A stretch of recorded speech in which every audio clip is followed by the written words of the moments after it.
ఈరోజు పచ్చిమిరపకాయల పచ్చడి ఎలా చేసుకుందామో చూద్దాం. పచ్చిమిరపకాయలు, ధనియాలు, మెంతులు, జీలకర్ర ఇవి అన్నీ ఇలా నూనెలో వేయించుకోవాలి. ఇలా వేగిన తర్వాత అన్నీ మిక్సీ జార్లోకి తీసుకోవాలి.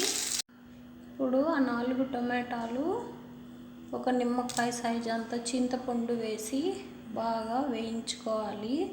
తర్వాత ఇవి చల్లారిన తర్వాత ఇవి కూడా మిక్సీకి వేసుకోవాలి. అంతే, పచ్చిమిరపకాయల పచ్చడి రెడీ అయిపోయింది.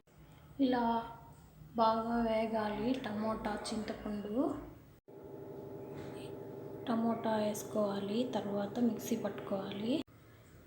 ఇలా కొంచెం తొక్కలుగా వేసుకోవాలి, మెత్తగా వేసుకోకూడదు.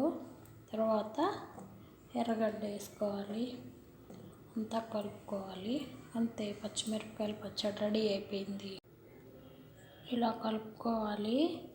అన్నంలోకి, ఇడ్లీలోకి, దోశలోకి అన్నిటిలోకి చాలా బాగుంటుంది. నచ్చితే లైక్ చేయండి, షేర్ చేయండి, సబ్స్క్రైబ్ చేయండి. Thank you.